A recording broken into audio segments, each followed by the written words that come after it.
오늘 야곱의 유언과 축복에 대해서 말씀을 나누고자 합니다. 배경을 같이 한번 읽어 볼까요? 시작.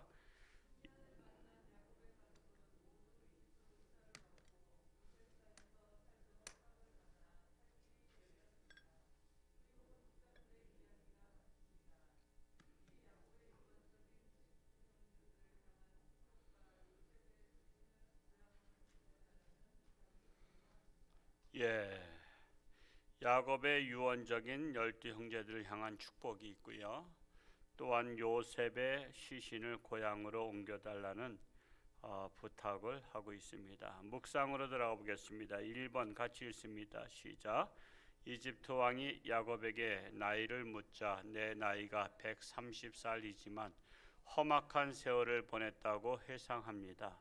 그리고 죽을 날이 임박하자 자신의 시신을 조상의 묘지에 장사해 달라고 요청합니다. 약속의 땅을 기억하고 있는 겁니다. 주의 나라를 사모하십니까? 그랬습니다.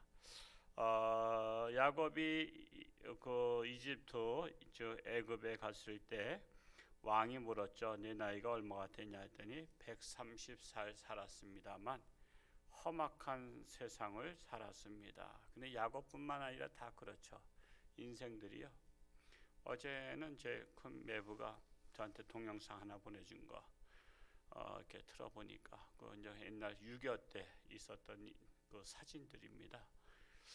정말 6.25 때 그 피난 행렬 그리고 시신들 막 죽은 사람들을 찾기 위해서 그냥 일렬로 쫙 시신을 깔아놨는데 자기 가족을 찾느냐고 돌아다니면서 하는 것을 보면서 정말 우리나라가 그렇게 가장 못사 76달러인가 그랬다래요. 필리핀이 170달러일 때 가장 못 사는 나라를 지금은 세계에서 가장 잘 사는 나라, 손꼽힌 나라 중에 하나로 삼아주셨죠. 정말 그 시대에 태어났던 분들 얼마나 고생 많았을까. 그 진흙길을 질퍽질퍽하면서 아이들이 또 자기 동생을 업고 피난 가는, 그리고 또 피난 보따리를 또 머리에 이고 가는 그 모습을 보면서 지금도 고생이라고 하지만 이제 그런 것들을 보면 지금은 아무것도 아니다. 그때에 비한다면 아무것도 아니다. 그러니까 우리는 지금도 세상을 이길 수 있는 힘은 나보다 더 어려운 사람들을 보면서 나는 이 정도 가지고 뭘 그러나 그래야지 그냥 부잣집 보고 말이야 그런 거 보다 보면 아유 나는 왜 이렇게 가난하고 못 살아 그러면서 그냥 비관합니다. 그러니까는 우리가 항상 내려다보고 살아야 돼요. 내려다보고 나는 이런 사람들에 비해서 얼마나 저기 한가. 세계를 보면요 정말 우리 대한민국이 신드롬이에요. 야 대한민국 가서 살고 싶다. 대한민국 지금 그런 나라면 옛날에 미국 가서 살고 싶었다 그랬잖아요. 근데 지금 이제 미국 가서 살고 싶은 사람 그렇게 많지 않아요. 왜냐하면 미국은 너무나 위험한 나라고 테러가 많고 밤에는 못 다닌다래요. 그런데 대한민국은 밤에도 다닐 수 있는 나라가 대한민국이라래요. 저 유튜브 이렇게 가끔 외국 사람들이 한국에 와서 이렇게 찍은 거 보면 아니 대한민국에는 어떻게 물건을 밖에다 싸놓고 파냐 이런 거예요. 자기네 나라 같으면 다 없어졌다는 거예요. 근데 우리는 밖에다 놓은 물건들 안 가져가잖아요. 그 싸는 것을 훔치는 도둑이기 때문에 그까짓 그 도둑질에다가 깜빵 갈 일이 있어요? 그게 더 크잖아요. 그거 도둑질에다가 깜빵 가는 것보다 차라리 안 하고 말지. 그래서 지금은 남의 물건에 손을 안 댑니다. 손을 안 대. 그런데도 가끔 교회에서 손대는 분들이 계셔요. 없지 않아 있어요. 교회에서 참 안타까운 일이에요. 우리가 가끔 초정잔치 하다 보면은 신발을 벗어놓고서는 이렇게 올라오다 보니까 신발을 바꿔 신고. 근데 이게 이제 어르신네들은 좀 그럴 수도 있어요. 의사무사하기 때문에 이게 내 신발인가 보다 하고서 바뀔 수도 있는데 중고등학생들 중에서도 또 있다는 거예요. 이게 그 전에 요즘은 학생들이 많이 안 나오지만 그 전에 많이 나올 때 중학생, 고등학생 30-40명씩 막 이렇게 나올 때 그때는 애들이 와서 헌 신발을 딱 벗어놓고서는 좋은 신발로 다 바꿔 신고 가고 그런 거예요. 그러니까 이게 순수한 학생들이 얼마나 상처받아요. 걔들은 신발 바꾸러 온 거야. 그냥 모처럼 와가지고 괜찮은 신발이 있나. 그래서 또 뭐 신발에다가 이름을 써놓은 것도 아니고 그러니까 뭐 나이키다 그러면 뭐 그 신발이 그 신발 같잖아요. 그리고 뭐 자기 거라면 그거 참 그렇잖아요. 그 가끔 상처받는 자들이 있어. 그러면 야 교회도 도둑놈이 있다래요. 그렇게 되면 교인들이 도둑놈이 아니라 도둑놈이 교회 와서 도둑질해 간 건데 그걸 교회가 도둑놈이 있다래요. 교회도 도둑놈이 다 있다 그러면서 그렇기 때문에 우리가 정말 그런 일이 발생하지 않도록 그래서 저희가 초청잔치 때 신발 잃어버렸다 그러면 그냥 신발을 사드리잖아요. 얼마짜리 신발이었냐 그래서 그러면 또 말씀하시면 그 신발값 드리고 왜 상처받지 않도록 또 그냥 나가서 또 동네방네 떠드실 거 아니야. 아유 홍천주안교회 갔더니 말이야 신발도 다 훔쳐갔다 그러면 홍천주안교회는 뭐 도둑이 있는 교회다 이렇게 할 수 있기 때문에 그렇게 해드렸습니다만 우리 인생이 정말 지금 아무리 고난이 오고 뭐 코로나 왔고 힘들다고 하지만 6.25 전쟁 때보다는 엄청나게 지금은 좋은 시대에 살고 있고 또한 세계 여러 나라 중에서 가장 좋은 나라 중에 살고 있다. 안전한 나라에서 살고 있다라는 사실입니다. 그래서 이 야곱이 험악한 세상을 살았습니다 한 것처럼 우리도 그렇다 이겁니다. 뿐만 아니라 그 요셉은 야곱은 죽을 날이 임박하자 자신의 시신을 조상 묘지에 장사해달라고 요청하죠. 이것은 조상을 묘지라는 것은 고향을 잊지 말라는 거예요. 고향. 우리는 항상 고향을 잊지 말아야 돼요. 우리는 세상의 고향이 있고 하늘나라 고향이 있어요. 우리의 진짜 고향은 하늘나라입니다. 육신의 고향은 세상이고요. 그래서 육신의 고향을 생각하면서 하늘나라 고향을 생각하라는 거예요. 그래서 이 회귀 본능이라고 하죠. 그래서 우리는 기소 본능이라고도 하고 이 기소 본능. 그래서 고향으로 가고자 하는 하나님께서 그 마음이셨어요. 그래서 우리에게 돌아올 수 있도록 그런 본능을 주셨습니다. 근데 돌아가려고 하는 본능이 없으면 이거 문제가 있는 거야. 고장난 거야. 고장난 거야. 우리는 돌아가야 되거든요. 그래서 하늘나라로 돌아가야 되거든요. 그래서 이 야곱이 나의 시신을 조상의 묘지에 장사한 것은 너희는 고향을 잊지 말라고 요청한 것입니다. 2번을 한번 같이 읽어볼까요? 시작. 야곱은 12 아들을 불러놓고 한 사람씩 축복 기도를 합니다. 그런데 평생의 자녀를 각자 살아오면서 그들이 행한 행동들을 다 회상하면서 축복도 하지만 루벤은 장자권을 잃고 레위와 시므온에게는 저주를 선언하며 요셉은 실질적인 장자가 됩니다. 마치 하나님의 심판대 앞에서 각각 심판받는 것 같지 않습니까? 했어요. 자, 루벤은 장자권을 잃어버리죠. 그렇게 된 사건이 있었죠.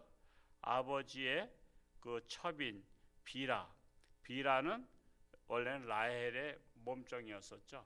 근데 라헬이 아기를 못 낳으니까 자기의 몸종을 남편한테 뒤밀었어요.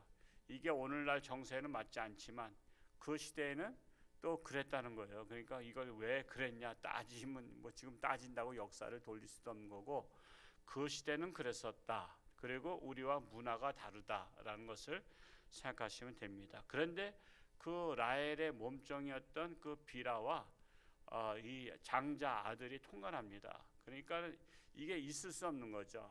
그 있을 수 없는 일. 그래서 루벤은 복을 받지 못했다는 거예요. 그러니까 아버지가 이렇게 저주했다는 것이 아버지가 그냥 하고 싶어서 한 게 아니라 하나님께서 알려주신 것을 하는 거예요. 그래서 우리가 축복과 저주는 누가 한다고 해서 되는 게 아니라 하나님께서 하시는 것을 그대로 하는 거예요. 그래서 무슨 목사가 저주했다, 누가 저주했다 그게 아닙니다. 그가 저주한다고 임하지 않아요. 내가 저주받을 짓을 하지 않으면 아무리 저주해도 저주가 임하지 않아요. 우리가 축복받을 일을 하면요, 축복기도 안 받아도 축복받아요. 그러니까 문제는 우리가 하나님 앞에서 축복받을 삶의 자세로 살아가는 게 중요한 거예요. 그래야지 복을 받는 것이지 목사님이 축복기도 해줘야만 복 받는다. 이거는 샤머니즘 종교라고 말할 수 있어요. 그래서 이 르우벤은 복을 받지 못했어요. 그러니까 내가 복 받지 못하면 자자손손이 복을 받지 못한다라는 것을 우리가 깨우쳐야 돼요. 그리고 또한 두 번째로 복을 받지 못한 자들이 나오죠. 시므온과 레위가 나와요. 시므온과 레위는 어떤 사건이 있었죠? 세겜 땅에서 그 세겜의 족장의 아들이 그 디나 여동생을 성폭행하죠. 그래서 그것이 화가 나가지고 그냥 병사들을 이끌고 갑자기 세겜성에 있는 남자들을 다 죽여버려요. 그런 살육을 행합니다. 그것 때문에 복을 받지 못한다라고 말하고 있습니다. 그래서 우리가 정말 아무리 화가 나도 피를 흘리는 자가 되어서는 안 된다라는 거예요. 우리는 피를 흘리는 자가 되지 말고 사람을 죽이는 자가 되지 말고 사람을 살리는 자가 되어야 하는 것을 깨닫습니다. 3번을 읽어볼까요? 시작. 요셉의 형들은 이제 아버지마저 돌아가셨기 때문에 정말 요셉이 자기들을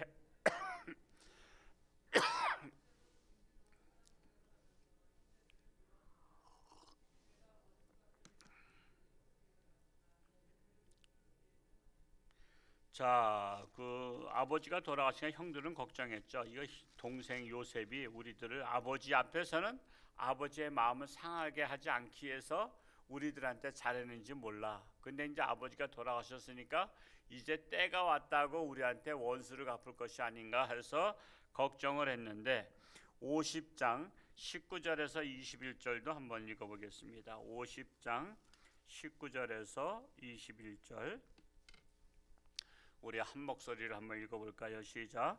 요셉이 그들에게 이르되 두려워하지 마소서. 내가 하나님을 대신하리이까.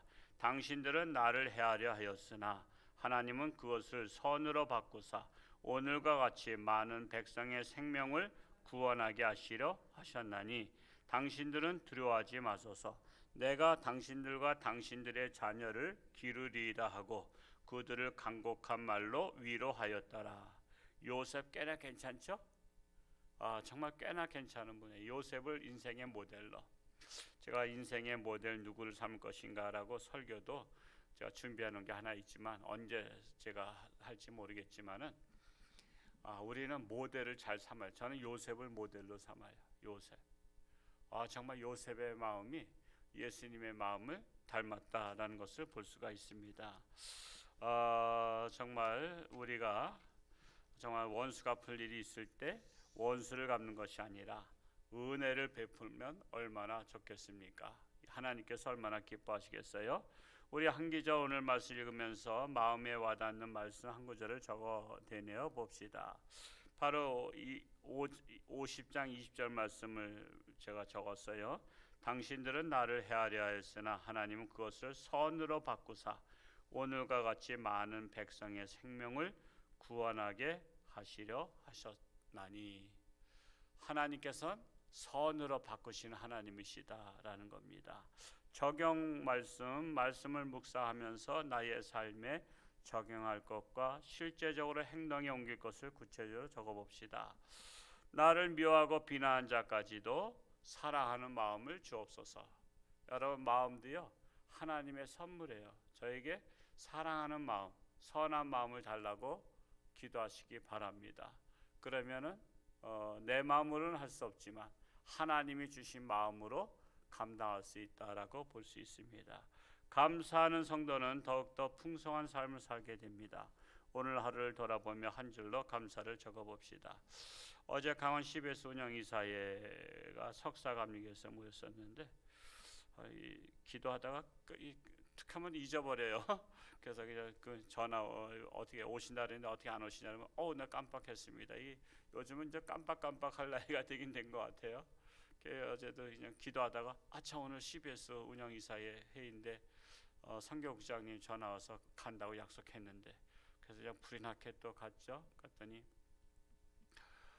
정말 이렇게 그 교회 한 1200평 되는 교회더라고요. 들어가는 진입로를 찾아서 한참 그냥 뒤로 돌아서 이제 갔었는데 지하에서 모임을 가졌는데 너무나 아름다운 거예요. 너무나. 그래서 이 지하를 이렇게 깨끗하게 했나 하고 했더니 지하 400평하고 1층을 리모델링 했대요. 작년 말에 리모델링 하는데 그것만 리모델링 했는데 18억이 들었대.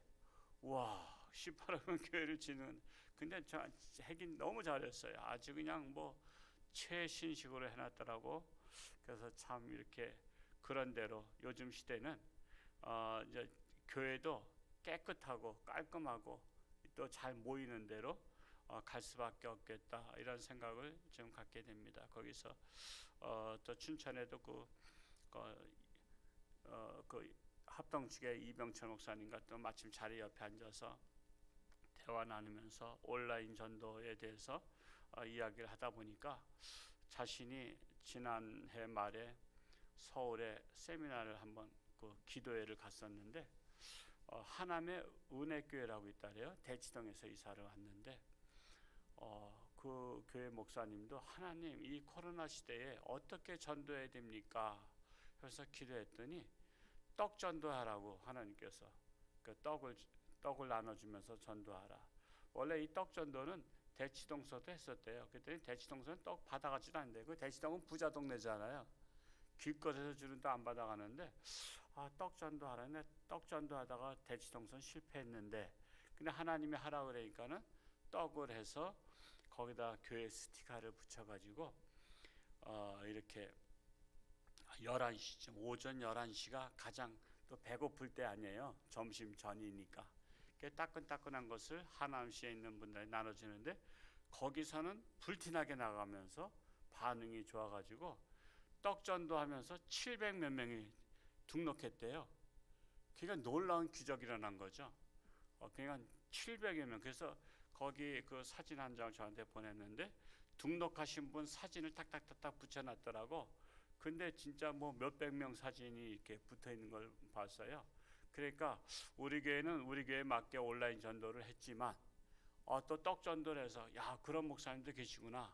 그 목사님 연락처하고 좀 알려달라. 내가 그분 햇불에다 추천해서 그 온라인 강의할 수 있도록 그래서 전도하는 사례를 강의할 수 있도록 내가 햇불에다 부탁을 하겠다고. 그리고 저도 또 한번 찾아가 보려 그래요.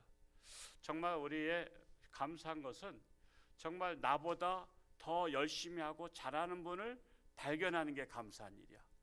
그러면 또 그런 것을 배우다 보면 나도 점점 그냥 더 열심히 하게 되는 거야. 그래서 참으로 어제 그분을 소개받은 것이 정말 저한테는 너무나 감사한 일이었다. 정말 여러분에게도 정말 여러분보다 더 좋은 분을 만나는 것이 인생의 감사한 일이 되시기를 축복합니다. 기도, 글로 쓰는 기도는 영원히 보존하게 되는 기도입니다. 한 줄의 마음을 담아 기도를 주님께 올려드립시다. 하나님, 악한 자를 궁히 여기는 마음을 주옵소서. 궁일의 마음을 달라고 한 줄 적어봤습니다. 기도하겠습니다. 할렐루야. 고맙고 감사하신 아버지 하나님, 오늘도 새날 주시고 하나님의 전에 달려나와 하나님의 말씀으로 묵상케 하시니 감사합니다. 오늘 하루도 누구를 만나든 어디를 가든 하나님과 동행하는 에녹과 같은 삶이 되게 하여 주옵소서. 내일 거룩한 주일을 신령과 진정으로 예배를 사모하며 드릴 수 있는 복된 날로 삼아 주옵시고, 참으로 아직도 코로나19로 인해서 사방에 두려움이 있지만 하나님 저들의 건강을 지켜주시고 가정과 직장과 사업처를 축복하여 주옵소서. 예수님의 이름으로 감사하며 기도하옵나이다. 아멘.